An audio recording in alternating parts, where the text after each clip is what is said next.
Кешкі шапақ Алматы аспанын қызғылт түске бояп, қала үстіне бір түрлі тыныштық орнатқан еді. Күн батып бара жатса да, Даниярдың жан дүниесінде жаңа бір қараңғылық енді ғана қоюлана бастағандай. Ол үйіне шаршап оралды. Кәдімгі күн, кәдімгі тіршілік. Бірақ дәл сол кеш оның өмірін екіге бөлетін сәт еді. Телефонында белгісіз хабарлама пайда болды. Нөмір жоқ, аты жоқ, тек мәтін. Саған таңдау беріледі. Данияр қабағын түйді.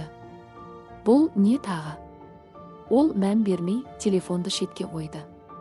Бірақ бірнеше секундтан кейін тағы бір хабарлама келді. Бір адам немесе сенің өміріңнің бір бөлігі. Жүрегі біртүрлі шым ете қалды. Қандай ақымақтық. Үшінші хабарлама. Таңда. Бір адамды құрбан ет. Өз өміріңнен бір нәрсені жоғалт. Даниярдың күлкісі бір сәтке тоқтап қалды. Бұл енді әзілге ұқсамайтын. Кім бұлай ойнайды? Ол жауап жазбақ болды. Бірақ пернетақта ашылмады. Тек екі батырма. 1, 2, және төменде таймер. 00, 59, 59. Тағы да таймер, деді ол күбірлеп. Уақыт жүріп жатыр. Секундтар азайып барады. Бұл бір ойын ба? Әлде одан да жаман нәрсе ме? Алғашында ол мән бермеуге тырысты. Телефонды өшірді. Қайта қосты. Бірақ хабарлама жоғалмады. Таймер тоқтамады. Жарайды, деді ол ашумен. Көрейік. Ол күте бастады. Мүмкін уақыт біткенде бәрі жоғалып кетер. Соңғы секундтар. 5, 4, 3, 2, 1, 000000. Экран жыпылықтады. Жүрек соғысы үдеді. Сосын жаңа хабарлама шықты. Сен таңдамадың. Тағы бір жол. Онда біз таңдаймыз. Сол сәтте телефоны шырылдады. Анасы. Данияр даусы әлсіз естілді. Мен өзімді бір түрлі сезініп тұрмын. Жүрегі зу етті. Апа, не болды? Білмеймін, кенет әлсіреп. Қоңырау үзіліп кетті. Данияр орнында қатып қалды. Қолдары дірілдеп кетті. Жоқ, бұл мүмкін емес. Телефондағы жаңа жазу. Бір мүмкіндік жоғалды. Оның тынысы тарылды. Бұл ойын емес. Бұл шындық. Және енді ол түсінді. Келесі жолы ол таңдауы керек. Әйтпесе, таңдау оның орнына жасалады. Түн қоюланып, Алматы шамдары суық сәуле шашып тұр. Қала тірі, бірақ Даниярдың ішінде бір нәрсе өліп бара жатқандай еді. Телефон қайтадан дір етті. Жаңа хабарлама. Келесі таңдау. Экранда баяғы екі батырма. 1, бір адамды құрбан ет. 2, өз өміріңнен бір нәрсені жоғалт. Таймер. 00, 29, 59. 00, 29, 58. Бұл жолы уақыт аз. Және қорқыныш нақты. Кеше ол таңдамады. Салдары болды. Анасы ауруханаға түсті. Бұл рас па? Деді ол сыбырлап. Санасы қарсы тұрғысы келеді. Бірақ жүрегі бәрін түсінген. Ол терезеге қарады. Алыстағы шамдар, жарық нүктелер, әрқайсысы бір тағдыр. Мен біреуін өшіруім керек пе? Бұл ойдың өзі жанына батты. Жоқ, мен ондай емеспін. Бірақ екінші нұсқа. Өз өміріңнен бір нәрсе жоғалту. Не жоғалады? Жауап жоқ. Тек қауіп. Белгісіздік. Телефон тағы дір етті. Жаңа жазу. Уақыт өтіп жатыр. Жүрегі дүрсілдеп кетті. Мен не істеуім керек? Ол өз-өзімен арпалысты. Біреуді құрбан ету қылмыс. Өзінен жоғалту белгісіз жаза. Қайсысы жеңіл? Қайсысы дұрыс? Кенет оның ойына біреу түсті. Жай ғана таныс. Жақын емес. Маңызды емес. Егер сол адамды таңдасам. Бұл ой алдымен әлсіз еді. Сосын анықтала бастады. Мен оны жақсы танымаймын. Оның өмірі онша маңызды емес шығар. Жүрегі қысылды. Бірақ сана ақтауға тырысты. Ол тек бір адам.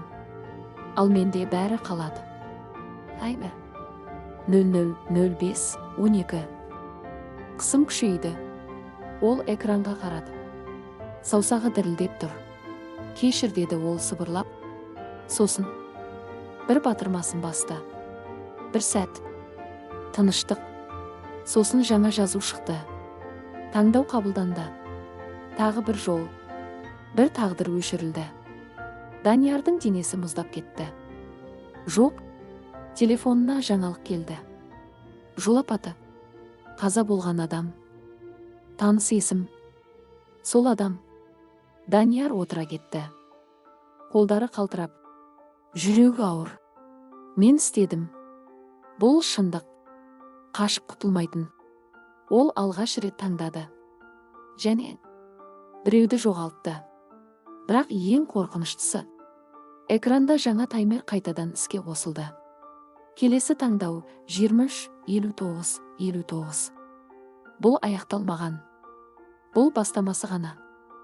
Қара түн Алматы үстін тұмшалап, қаланың жарық шамдары ғана әлсіз үміттей жылтырайды. Бірақ Данияр үшін енді еш жарық қалмағандай еді. Телефон. Тағы да. Келесі таңдау. Бұл жолы ол таңғалмады. Қорықпады да. Тек үнсіз қарады. Экранда баяғы сөздер. Бір адамды құрбан ет. Екі, өз өміріңнен бір нәрсені жоғалт. Таймер 23:14:07. Кеше ол таңдады. Біреуді. Бөгде адамды. Және өмір жалғасып жатқандай болды. Оның өз өмірі өзгермеді. Жұмысы орнында. Анасы тірі. Барлығы сол күйі. Тек ішінде бір нәрсе ғана өзгерді. Мен соған үйреніп бара жатырмын ба? Деді ол сыбырлап. Бұл сұрақтың жауабы қорқынышты еді. Күндер өтті. Таңдаулар қайталанды. Әр жолы бірдей сценарий. Таймер. Қысым. Шешім. Алғашында ол қиналды. Кінә сезімі жеді. Ұйқысыз түндер болды. Бірақ уақыт өте келе бәрі өзгерді. Бұл тек жүйе, деді ол өзіне. Егер мен таңдамасам, олар мен үшін таңдайды. Сөйтіп, ол қайтадан бір батырмасын басты. Тағы бір тағдыр. Тағы бір өмір. Жоғалды. Бұл жолы ол жыламады. Тек үнсіз отырды. Демек осылай болады. Ішіндегі дауыс әлсірей бастады. Адамдық. Өшіп бара жатқандай. Келесі таңдауда ол тіпті ойланбады. Бұл жай сандар, деді ол суық үнмен. Тағдырлар.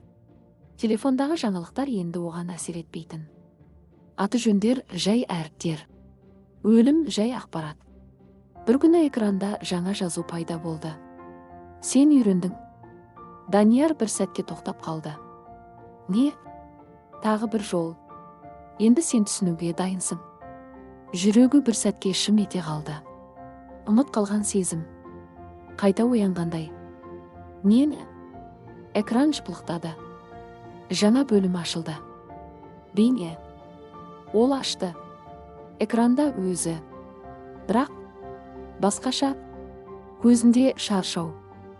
Жүзінде өкініш. Егер сен мұны көріп отырсаң, деді бейнедегі Данияр, демек сен бәрінен өттің. Оның тынысы тарылды. Бұл мен бе? Иә, бұл сен, деді бейнедегі өзі. Бірақ өткендегі сен. Не? Мен бұл жүйені жасадым. Жүрегі тоқтап қалғандай болды. Неге? Экрандағы Данияр көзін төмен түсірді. Себебі мен адам болуды ұмыттым. Үнсіздік. Мен адамдарды құрал ретінде көрдім. Тағдырларды жай шешім ретінде. Бұл сөздер қатты таныс естілді. Сондықтан, деді ол, мен өзімді сынауға шешім қабылдадым. Қандай сынақ? Егер мен қайтадан дәл сол жолды таңдасам, онда мен шынымен жоғалғамын. Даниярдың денесі мұздап кетті. Ал егер Ал егер бір күні сен екіні таңдасаң, экрандағы ол тік қарады, онда сен әлі адамсың. Бейне тоқтады. Телефонда жаңа таймер басталды. Соңғы жазу, соңғы таңдау.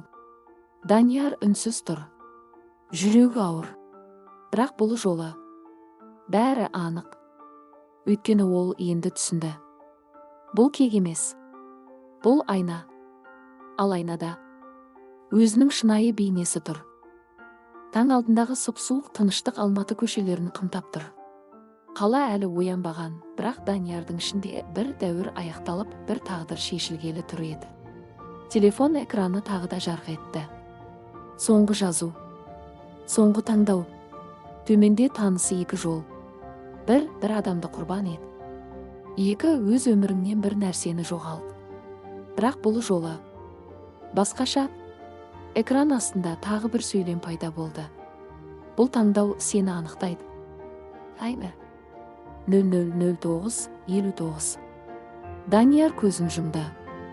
Ол енді бәрін білді. Бұл жүйені өзі жасаған. Өзіне қарсы.